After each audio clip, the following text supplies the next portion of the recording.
ওসমান হাদিকে গুলিবিদ্ধ করা হয়েছে এই জায়গাটিতে, রাজধানীর বিজয়নগরের এই ডিয়ার টাওয়ারের সামনে। দর্শক, এই মুহূর্তে আমরা রয়েছি এই ঘটনাস্থলে রয়েছেন আইনশৃঙ্খলা বাহিনীর পুলিশের সদস্যরা রয়েছেন, ডিবি পুলিশের সদস্যরা রয়েছেন, র্যাপিড অ্যাকশন ব্যাটালিয়নের র্যাবের সদস্যরা রয়েছেন। নির্দিষ্ট এই জায়গাটিতে, যে জায়গাটিতে তিনি গুলিবিদ্ধ হয়েছেন, এই মুহূর্তে আপনারা দেখতে পাচ্ছেন এখনও কিন্তু এই রক্তের যেই ছিটে ফোঁটা সেগুলো কিন্তু এখনও রয়েছে এবং এই জায়গাটি নির্দিষ্ট স্থানে কিন্তু এই জায়গাটিতে কিন্তু বেষ্টনী দিয়ে রাখা হয়েছে।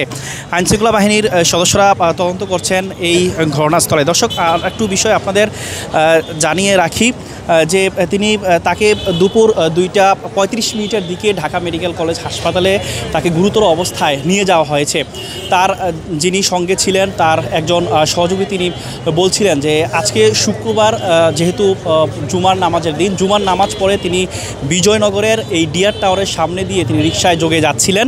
দুইজন ব্যক্তি মোটরসাইকেলে এসে তাকে গুলি করে পালিয়ে যায়। এরপর তাকে রিকশায় করে শরীফ ওসমান হাদিকে তাকে ঢাকা মেডিকেল কলেজ হাসপাতালের জরুরি বিভাগে তাকে নিয়ে যাওয়া হয়েছে। এই মুহূর্তে তিনি যে ওয়ান স্টপ সেন্টার রয়েছে ঢাকা মেডিকেল কলেজের জরুরি বিভাগে, সেখানে তিনি চিকিৎসাধীন অবস্থায় রয়েছেন। ঘটনাস্থলে আইনশৃঙ্খলা বাহিনীর সদস্যরা রয়েছেন, তবে আইনশৃঙ্খলা বাহিনীর সদস্যরা তারা বলছেন এখনও কিন্তু তার যেই সিসিটিভি ফুটেজ, অর্থাৎ ঘটনাস্থলের তাকে গুলিবিদ্ধ করার যেই ফুটেজ, সেটি কিন্তু এখনও পাওয়া যায়নি। তবে তারা এই সিসিটিভি ফুটেজ পাওয়ার জন্য তারা চেষ্টা চালিয়ে যাচ্ছেন।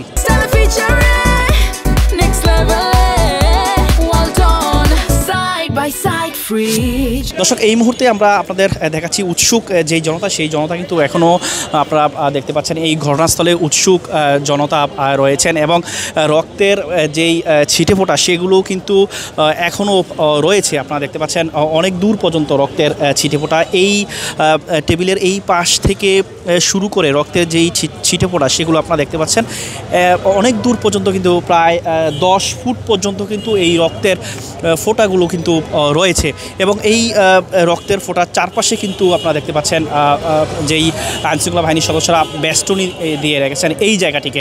ক্রাইম সিনের সদস্যরা পরবর্তীতে এসে তারা যেন তদন্ত করতে পারেন, সেই কারণেই কিন্তু এই জায়গাটিতে কিন্তু বেষ্টনী দেওয়া হয়েছে।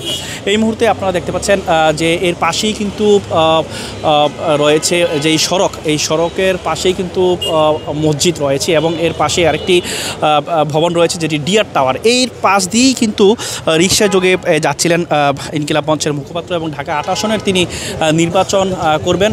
আগামী 12ই ফেব্রুয়ারি জাতীয় সংসদ নির্বাচনে তিনি লড়ছেন স্বতন্ত্র প্রার্থী হিসেবে।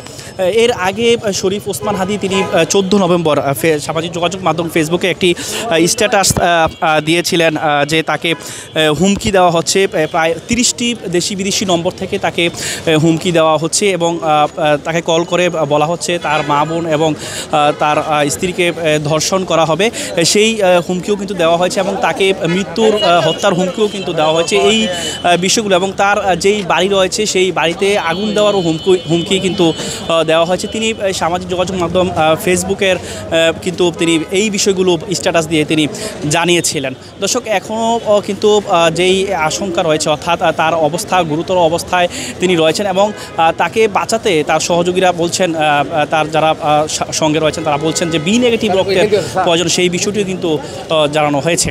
দর্শক, আমরা এই মুহূর্তে ঘটনাস্থলে রয়েছি, আপনাদের দেখাচ্ছি সরাসরি ঢাকা পোস্টের মাধ্যমে।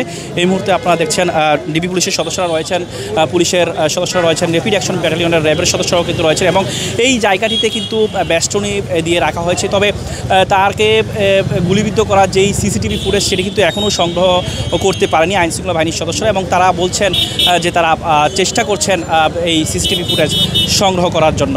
দর্শক, সর্বশেষ সংবাদ সরাসরি জানতে ঢাকা পোস্টের সঙ্গেই থাকুন।